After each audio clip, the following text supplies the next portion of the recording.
जय हिंद दोस्तों। होपफुली आप लोग बहुत अच्छी तरह से बीएसएफ और सीएसएफ के स्टूडेंट अपने सीएसएफ के एग्जाम एलडीसी एग्जाम का प्रिपरेशन कर रहे होंगे। इस वीडियो लेक्चर में हम लोग जनरल नॉलेज स्टार्ट करेंगे। देखिए, जनरल नॉलेज जो अपने एग्जाम में आता है उसको हम दो पार्ट में डिवाइड कर सकते हैं। एक तो ऐसा जनरल नॉलेज आता है जो फिक्स वाला है, स्टैटिक कहते हैं उसको हम लोग, static GK. Static static GK मतलब जैसे साइंस की छोटी छोटी चीजें पूछ लेता है वो हमसे जो एग्जाम में इंपॉर्टेंट है। हिस्ट्री की कुछ चीजें पूछ लेता है, ज्योग्राफी की कुछ चीजें पूछ लें, ठीक है ना। तो जैसे पॉलिटिक्स से थोड़ी सी चीजें, इंडियन पॉलिटी से चीजें पूछ लेता है, संविधान से। तो पहले हम लोग स्टैटिक के सेक्शन की ना कुछ चीजें जहां जहां से एग्जाम में अपने क्वेश्चन आता है। स्टैटिक में बहुत ज्यादा डीप में जाने की जरूरत नहीं है, बहुत ज्यादा डीप से क्वेश्चन आता भी नहीं है। आप जो हाल फिलहाल के क्वेश्चंस देखेंगे पेपर, तो बहुत ज्यादा डीप से नहीं आता है। फिर भी अपने को एक स्टैटिक का जो इंपॉर्टेंट चीजें हैं वो करना चाहिए, क्योंकि एग्जाम में वो आ सकता है। और आप देख रहे हो जीके धीरे धीरे एक डिसाइडिंग फैक्टर बनता जा रहा है। लोग उसमें 24 जो है नहीं ला पा रहे हैं। जीके में जो 20 पहले होता था, देखा हुआ हम लोग प्रिपरेशन करवाते थे, बच्चे 42-43 तक जीके में पहुंच जाते थे। अभी क्या हो रहा है, जीके बहुत ज्यादा बड़ा फैक्चुअल चीजें पूछने लगा है, ठीक है ना, जिसकी हम लोग नहीं सोचते थे कि ऐसी चीजें डिपार्टमेंटल के एग्जाम में आ सकता है। मतलब समझो कि ऐसे सिविल सर्विसेज के एग्जाम के टाइप के क्वेश्चंस जो है ना, मतलब उस तरीके से नहीं लेकिन उसी तरह के क्वेश्चन पूछे गए हैं। अब देख लो, पिछली बार जो एग्जाम हुआ था सीएसएफ का, तो उसमें जो ये डांस वाला पूछा था, ठीक है, तो आप सब मतलब कोई एक्सपेक्ट नहीं कर सकता था कि ये क्वेश्चन पूछेगा वो, है ना। क्योंकि हम लोग जो कला नृत्य इन सब क्वेश्चन होता है, उसे एक डिफरेंट उसने पूछ लिया था। तो इसीलिए हम लोग क्या करेंगे, स्टैटिक जीके का पहले साइंस का, ठीक है ना, फिर आपका पॉलिटी से ज्यादा क्वेश्चन आता है, इंडियन पॉलिटी संविधान से वो, ठीक है। और नृत्य मतलब कि इंडियन इंडियन कल्चर से इंडियन कल्चर से ना क्वेश्चन पूछ रहा है अपना एग्जाम में, सीएसएफ में भी और बीएसएफ में भी, ठीक है ना। तो वो चीजें हम लोग ना पहले करेंगे, ठीक है ना। ये खत्म के बाद फिर थोड़ा ज्योग्राफी करेंगे, इंपॉर्टेंट चीजें। वैसे आपके पेन ड्राइव कोर्स में ऑलरेडी मैंने बहुत सारी साइंस की इंपॉर्टेंट, साइंस हो चाहे पॉलिटी हो चाहे जो भी हो, इसके सारी चीजें मैंने आपको दे रखा है ना। कुछ चीजें वीडियो के फॉर्म में है, कुछ चीजें पीडीएफ और फोटो के फॉर्म में है, तो उनको आपको जरूर करना है। मिसलिनियस वाला आप देखिएगा, एक मैंने पूरा आपको एक इमेज बनाकर दिया हुआ है, तो वो सारा करना ही है, करना है ना। वो क्वेश्चंस ऐसे हैं जो चाहे देखो कोई भी एग्जाम हो, बच्चा वो पढ़ के जाता है, क्योंकि वहां से कोई ना कोई क्वेश्चन पूछ लेता है, ठीक है ना। फिर धीरे धीरे हम लोग खेल इन सबसे करेंगे, गेम से क्वेश्चन हमारा आता ही आता है। और फिर हम लोग करंट अफेयर्स, तब तक क्या होगा, अपना नोटिफिकेशन एग्जाम का आ जाएगा, और फिर हम लोग करंट नोटिफिकेशन से हमें पता चल जाएगा कि करंट अफेयर कितना करना है, ठीक है। उसके अकॉर्डिंग करंट अफेयर करने लग जाएंगे। अभी से करंट अफेयर रट के कोई बहुत ज्यादा फायदा नहीं है। मैं इसीलिए आपको कहूंगा कि आप अभी करंट अफेयर पे फोकस ना करके मैथ और इंग्लिश को पहले फोकस में करो, ताकि एग्जाम के टाइम में आपको करंट अफेयर पढ़ने, जीके पढ़ना रह जाए, और इंग्लिश की वर्ड्स जो है ना वो रिवीजन। मैथ इंग्लिश जो है ना, अभी आप ये करने का टाइम है ना। जैसे बहुत से स्टूडेंट मुझे कॉल करते हैं, सर करंट अफेयर करवा दो, सर जीके करवा दो। यदि आप बहुत ज्यादा जीके पे ध्यान दे रहे हैं, इसका मतलब आप मैथ इंग्लिश नहीं कर रहे हैं। आप अपने मन को खुद ये आत्म मंथन करना कि यार मैं मैथ इंग्लिश क्यों नहीं कर रहा हूं, ठीक है ना। उस टाइम जब नोटिफिकेशन आ जाता है, उस टाइम मैथ इंग्लिश करने को नहीं होता। उस टाइम होता है कि आप ज्यादा से ज्यादा करंट अफेयर करो, जो इंपॉर्टेंट वर्ड्स हैं इंग्लिश के, इन सब पे ज्यादा ध्यान दो, ठीक है। और अभी जब तक नोटिफिकेशन नहीं आया, तब तक आप मैथ ज्यादा करो, इंग्लिश ज्यादा करो, रीजनिंग ज्यादा करो, ठीक है ना। तो इस तरह से प्रिपरेशन का ना एक अप्रोच होता है। जो स्टूडेंट क्वालिफाई करते हैं, आप उनसे भी, जो भी आपके सीनियर होंगे, जो एसआई बने होंगे, जो एसआई बने होंगे, है ना, आप उनसे पूछेंगे तो आपको ना ये चीजें वो बताएंगे, यदि वो आपके अच्छे होंगे, मतलब होता है ना जो सच्चाई बताता है, तो आपको बताएगा कि यार ये अप्रोच होता है, ठीक है ना, एक सक्सेसफुल स्टूडेंट का। नहीं तो अनसक्सेसफुल स्टूडेंट क्या करेगा, वो जीके ही याद करने लग जाएगा, पहले करंट अफेयर याद करने लग जाएगा, सोचेगा मैथ में बाद में 2-4 सेट मार दूंगा, हो जाएगा।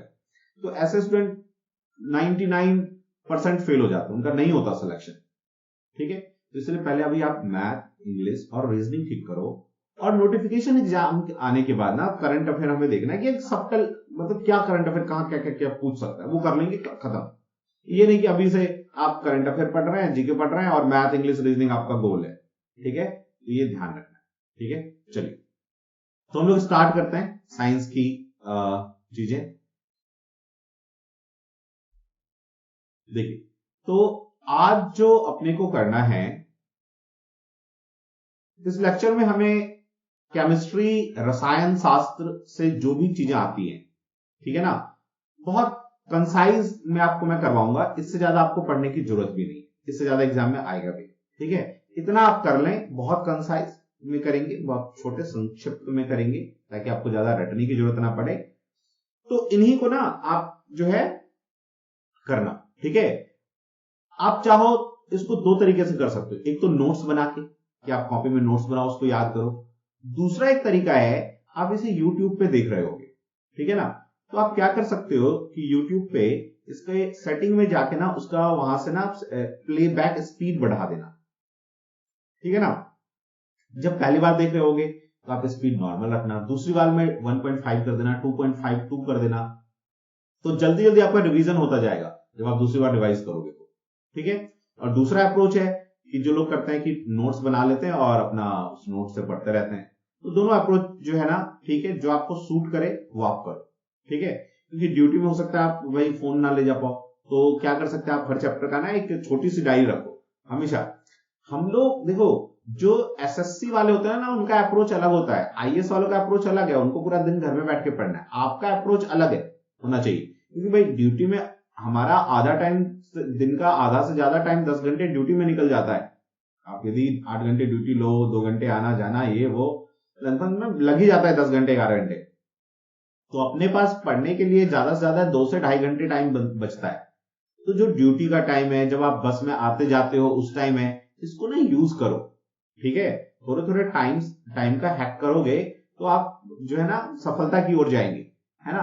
तो क्या कर सकते हैं कि छोटी छोटी डायरी रखो, बड़ी कॉपी नहीं, छोटी छोटी डायरी जो पॉकेट में कैरी करते हो, उसमें ना नोट्स बनाया करो, ताकि उसको, मान लो आप कहीं ड्यूटी में खड़े भी रहोगे, मान लो आप मेट्रो में हो, ठीक है ना, मान लो फ्रिस्किंग में हो, तो वहां भी थोड़ा सा अपना फ्रिस्किंग में थोड़ा टाइम मिला तो फट से डेयर निकल के मन में अपना रिवाइज करते रहे, ठीक है। या कहीं पे खड़े हो ड्यूटी पे, तो वहां पे नीचे डायरी रख दिया, कोई देखेगा भी नहीं है, और अपना रिवाइज कर रहे हैं। तो रिवाइज करने वाला काम, वर्ड रिवीजन का काम, वो आप जो है ना ड्यूटी में कर सकते हो, ठीक है। चलिए, तो हम रसायन स्टार्ट करते हैं। देखिए, रसायन शास्त्र स्टार्ट होता है पदार्थ की अवस्था से, ठीक है। अब पदार्थ की जो अवस्थाएं हैं, जब पहले इंडियन फिलोसफर थे, भारतीय मुनि वगैरह जो थे, उनमें एक का नाम बहुत ही फेमस है, ऋषि कनाद। ऋषि कनाद, ठीक है, इंग्लिश में कनाडा, ठीक है ना, ऋषि कनाद। तो वो बहुत ही फेमस थे। ऋषि कनाद ने कहा था कि कोई भी चीज है ना पंचभूत से मिलकर बना होता है, पंचभूत। और ये सब आपको पता होगा, पंचभूत क्या क्या होता है, 5 चीजें से मिलकर बनी होती है, जिसे पंचभूत कहते हैं। उसमें क्या क्या आ जाता है, जल, अग्नि, है ना, वायु, आकाश, जल, अग्नि, वायु, आकाश, ठीक है, और अर्थ, भूमि, है ना। कई बार भूमि भी लिखा आता है, कहीं पे मिट्टी लिखा आता है, मृदा। तो इन 5 चीजों से, पंचभूत से स्टेट मैटर बना हुआ है, पदार्थ बने हुए हैं। फिर इंडियन फिलोसफर की बातों को ज्यादा तो माना नहीं गया, है ना, तो हम तो अंग्रेज लोग जो लिख के गए हैं उसके अकॉर्डिंग पढ़ते हैं, ठीक है ना। तो फिर जब वो लोग आए तो उन्होंने बताया कि यार स्टेट ऑफ मैटर जो है, पदार्थ की जो अवस्थाएं हैं, पदार्थ की वो 3 अवस्थाएं हैं, 3 अवस्थाएं। पहले को हम कहते हैं ठोस, यानी कि इंग्लिश में इसको हम कहते हैं सॉलिड, ठीक है ना, सॉलिड। उसके बाद द्रव्य, द्रव, जिसको हम कहते हैं लिक्विड, और तीसरा होता है गैस। तो ये पदार्थ की तीन अवस्थाएं हम लोगों ने जाना। साइंस में यही तीन अवस्थाएं पढ़ाई जाती हैं। अब क्वेश्चन अपने एग्जाम में क्या आता है कि जैसे हमसे क्वेश्चन मान लो पूछ ले कि जब हम चीनी घोलते हैं पानी में, तो मान लो ये पानी है, ठीक है, ये पानी, तो चीनी जो है वो कहां चला जाता है? तो चीनी क्या होता है, पानी के बीच में जो है स्पेस होता है, खाली जगह होती है, उन जगहों में जाके उसका मॉलिक्यूल चला जाता है चीनी, और हमें ऐसा लगता है कि वो घुल गया है। ठीक है, अच्छा, इसके बाद ये पूछा जाता है कि जो कोई भी चीज है, कोई भी पदार्थ है ना, चाहे ठोस हो, द्रव हो, गैस हो, वो कुछ बहुत छोटे छोटे कण से मिलके बने होते हैं, छोटे कण। इन कणों को हम जो है क्या देते हैं, मॉलिक्यूल। मॉलिक्यूल से बने होते हैं, ठीक है, या इसको हम लोग पार्टिकल्स भी बोलते हैं इंग्लिश में, वेरी स्मॉल पार्टिकल। ठीक है, तो इन पार्टिकल की क्या क्या विशेषताएं होती हैं? पहला, जैसे हम दो पार्टिकल ले लें, दो एटम या दो मॉलिक्यूल, ठीक है ना, कोई भी आप ले सकते हैं, तो ये दोनों एक पर्टिकुलर दूरी पे होती है, डिस्टेंस पे होता है। ठीक है, इस डिस्टेंस पे इनका जो इनका जो स्थितिज ऊर्जा है, स्थितिज ऊर्जा, यही इंपॉर्टेंट एग्जाम के लिए, स्थितिज ऊर्जा, इंग्लिश में से कहते हैं पोटेंशियल एनर्जी, वो एकदम मिनिमम होता है। कैसा होता है? एकदम मिनिमम होगा। ठीक है, और इनके बीच का जो आकर्षण बल है, इनके दो एटम एक दूसरे से जुड़े होते हैं या तो मॉलिक्यूल एक दूसरे से जुड़े होते हैं, उसका कारण क्या है? आकर्षण बल। तो आकर्षण बल जब वो इस दूरी पे होते हैं, जब उनका पोटेंशियल एनर्जी मिनिमम हो, और आकर्षण बल क्या होगा इस जगह पे? आकर्षण बल लगभग 0 होता है। समझ गए? दूसरा क्या गुण है कि, तो पहला मैंने बताया इन दोनों के बीच में स्पेस होता है, इनके बीच में आकर्षण बल होता है। आकर्षण बल जितना मजबूत होगा तो वो ठोस होगा, यदि आकर्षण बल कम है तो लिक्विड होगा, यदि आकर्षण बल बहुत कम है तो वो गैस होगा। इसी आकर्षण बल पर ही चीजों को नापा जाता है। जैसे सॉलिड है, ठोस है, तो इनके मॉलिक्यूल बहुत पास होंगे, ठीक है ना, तो इनकी दूरी बहुत कम होगी। इनका जो बल है, फोर्स, बल, आकर्षण बल, इसको इंटरमॉलिक्यूलर फोर्स भी कहते हैं, है ना, इंटरमॉलिक्यूलर फोर्स, ठीक है ना। तो वो कैसा होगा? वो बहुत ही ज्यादा होगा। ये बहुत ही क्या होगा? ज्यादा होगा, फोर्स, बल ज्यादा होगा। लिक्विड में इनके पार्टिकल दूर होते हैं, ठीक है, और इनमें जो फोर्स लगता है ना, इनके बीच में जो अट्रैक्शन फोर्स होता है, आकर्षण बल, वो कम होता है, ठीक है।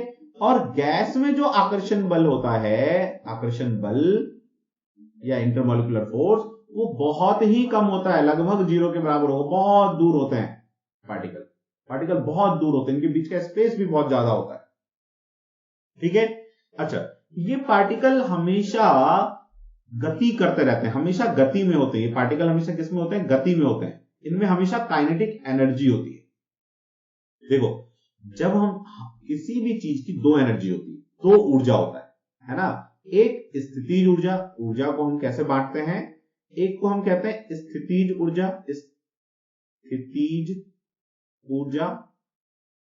जिसको हम कहते हैं पोटेंशियल एनर्जी, और दूसरा होता है गतिज ऊर्जा, जिसको हम कहते हैं काइनेटिक एनर्जी।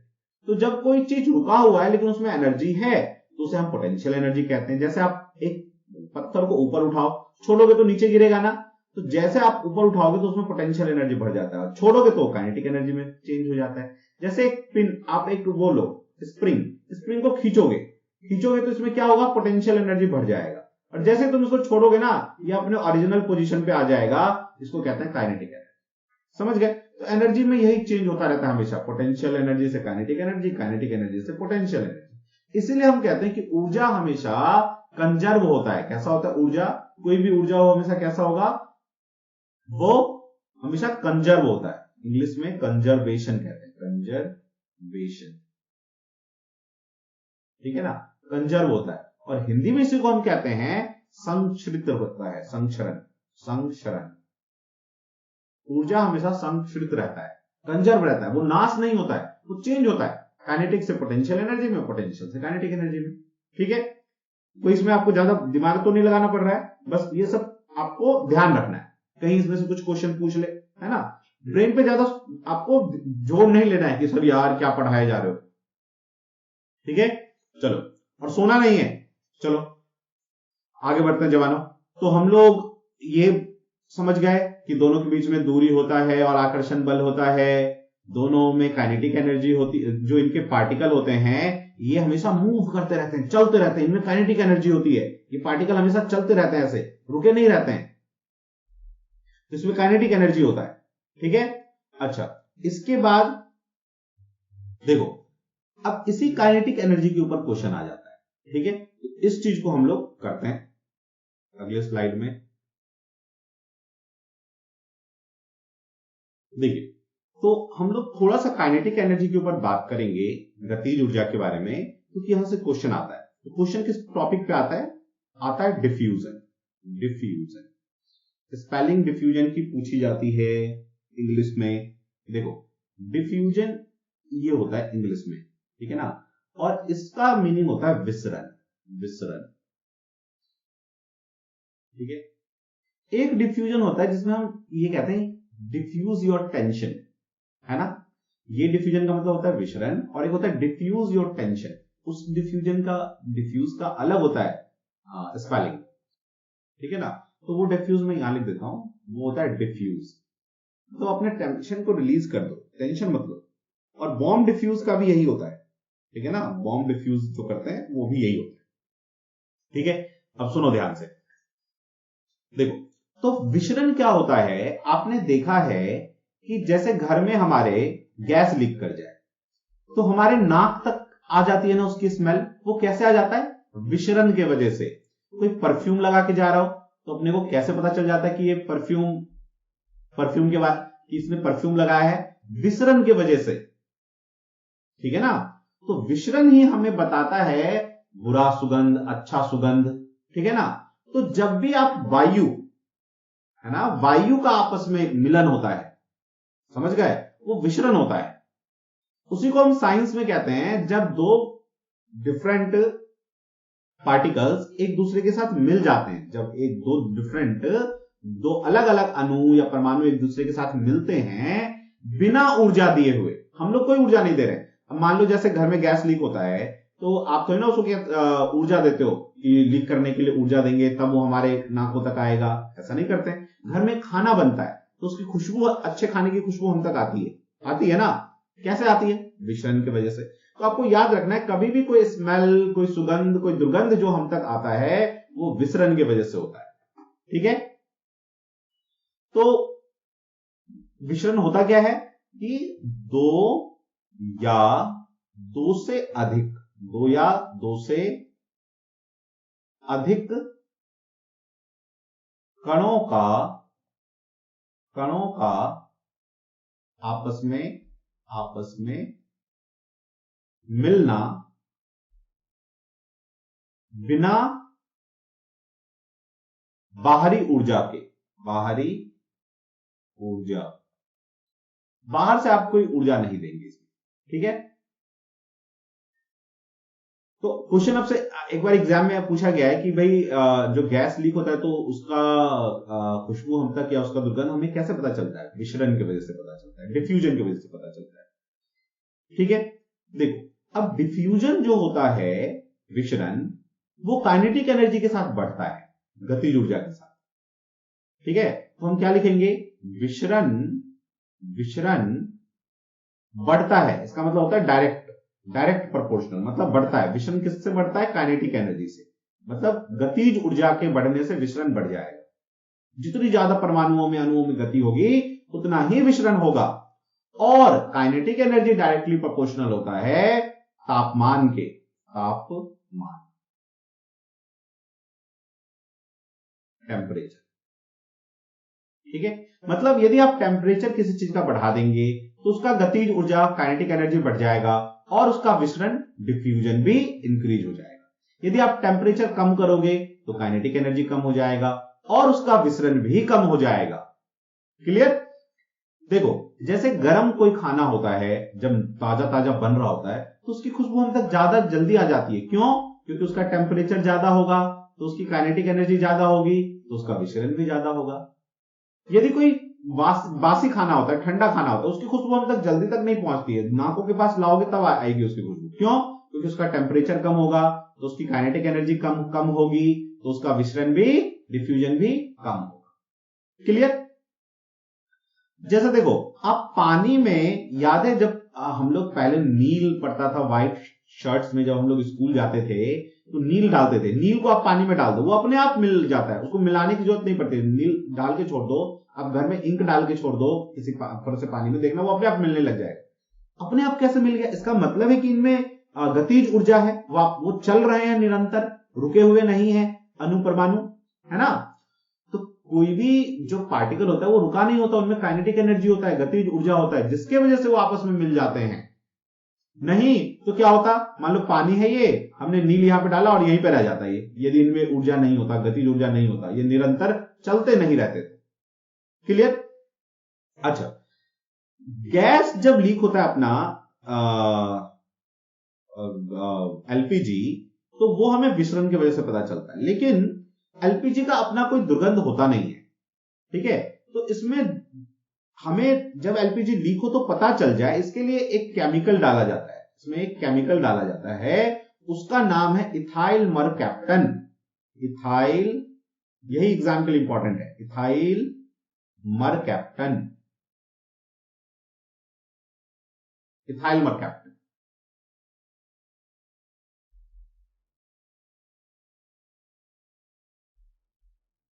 Ethyl mercaptan. ठीक है, तो ये याद रखना है, इसको मिलाया जाता है ताकि खुशबू, आपको दुर्गंध पता चल जाए। और ये कहीं भी नहीं मिलाया जाता है, बस एलपीजी में मिलाया जाता है पूरे दुनिया में, ताकि ये एलपीजी के लिए हर जगह सेम रहे। ठीक है,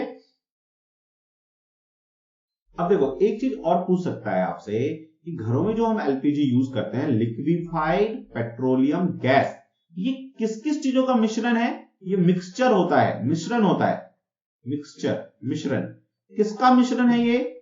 तो ये होता है एक एक कार्बन का कंपाउंड होता है, कार्बन से बना होता है, उसका नाम है प्रोपेन। Propane, propane. और दूसरा है ब्यूटेन। ब्यूटेन। तो प्रोपेन और ब्यूटेन को मिला के एलपीजी बनाई जाती है। क्लियर? समझ आ रहा है आपको? कोई प्रॉब्लम तो नहीं हो रही? नींद तो नहीं आ रही आपको? हाँ, नींद नहीं, सोना नहीं है, मेहनत करना और इसी बार स्टार लगाना है आपने वर्दी पे।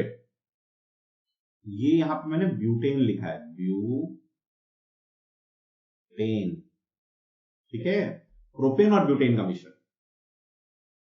ठीक है, चलो अब मैं इसको यहां से थोड़ा सा इरेज करता हूं। सुनिए, अब डिफ्यूजन से और क्या क्वेश्चन आ सकता है? डिफ्यूजन से और क्वेश्चन क्या आ सकता है हमारे लिए एग्जाम में? देखो, जब भी गैस का, जैसे हम लोग सांस लेते हैं, ऑक्सीजन हमारे बॉडी में जाता है, कैसे? डिफ्यूजन की वजह से। ठीक है ना, तो कभी भी, है ना, गैस का आपस में जो है मिश्रण हो रहा हो, आपस में एक दूसरे से मिल रहे हो, गैसियस चीजें, ठीक है, तो गैस का, जब भी गैस की चीजों का, गैस का आपस में मिलन हो, है ना, तो वो होता है डिफ्यूजन की वजह से, डिफ्यूजन की वजह से, मिश्रण की वजह से। जैसे हम सांस लेते हैं, सांस लेते हैं तो ऑक्सीजन हमारे बॉडी में जाता है, किसके थ्रू? डिफ्यूजन के थ्रू। प्लांट्स के जो रूट होते हैं, जड़, है ना, इनमें जो है, सॉरी, जड़ में कह रहा हूं, प्लांट के जो पत्ते होते हैं, पत्तियां, इनमें ना स्टोमेटा होता है, सांद्र कहते हैं जिसको, तो रंध्र, सॉरी रंध्र। तो रंध्र में, स्टोमेटा में, ये प्लांट क्या करता है? CO2 लेता है और ऑक्सीजन को छोड़ देता है हमारे लिए। तो ये कैसे करता है? विसरण के थ्रू, डिफ्यूजन के थ्रू। ठीक है, हमारे बॉडी में हर जगह हमारा बॉडी सेल से बना है, कोशिकाओं से बना हुआ है।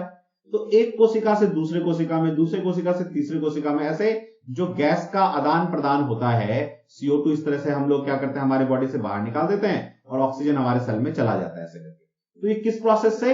विसरण के वजह से होता है, विसरण की वजह से। क्लियर? डिफ्यूजन। अब इसी में एक देखो प्रोसेस है, उसका नाम है ऑस्मोसिस।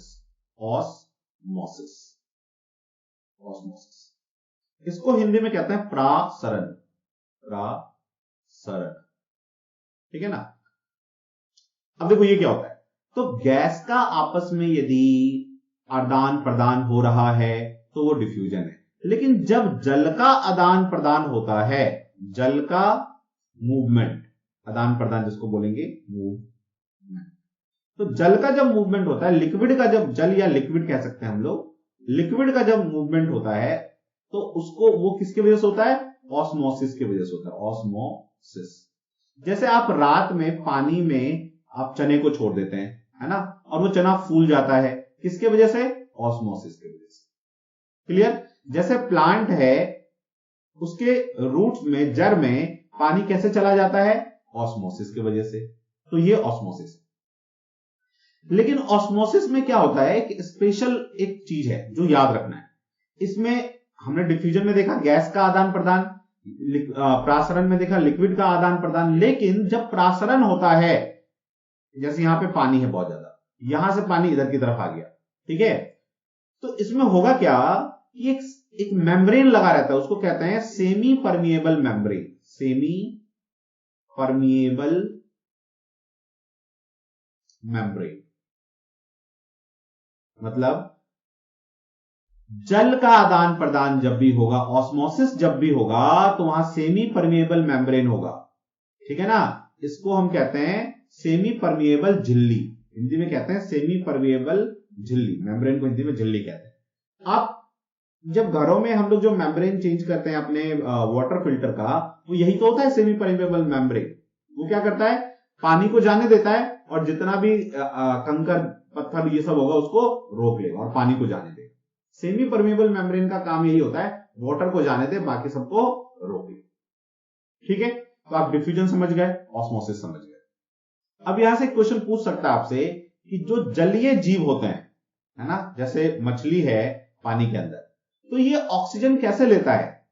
तो जो वायु का, एयर का जो ऑक्सीजन होता है, वो विसरण की प्रक्रिया से पानी में घुल जाता है ऑक्सीजन, और इस ऑक्सीजन को जलीय जीव लेते हैं। इसलिए जलीय जीव हम लोगों से ज्यादा ब्रीदिंग करते हैं। इनका सांस लेने का जो प्रोसेस होता है जल्दी जल्दी होता है, जल्दी जल्दी सांस लेते हैं ताकि ज्यादा से ज्यादा ऑक्सीजन ले। क्यों? क्योंकि पानी में ऑक्सीजन जो घुलेगा वो तो कम होगा, है ना। एयर से ऑक्सीजन पानी में घुला तो कम है उसकी मात्रा, पानी में ऑक्सीजन की मात्रा, तो ये जल्दी जल्दी सांस लेंगे। इनका रेट ऑफ ब्रीदिंग ज्यादा होता है ना। जैसे नॉर्मल हम लोग का रेट ऑफ ब्रीदिंग पर मिनट 12 से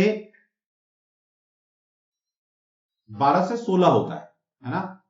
ब्रीदिंग, रेट ऑफ ब्रीदिंग का मतलब एक बार सांस लेना और छोड़ना। तो एक मिनट में हम कितनी बार सांस लेते हैं और छोड़ते हैं, उसको रेट ऑफ ब्रीदिंग कहते हैं। तो ह्यूमन में ये 12 से 16 होता है, इनमें ज्यादा होता है, ठीक है ना। डॉग्स में ज्यादा होता है। तो रेट ऑफ ब्रीदिंग जिनका ज्यादा होता है उनकी जीवन भी कम होती है, ठीक है।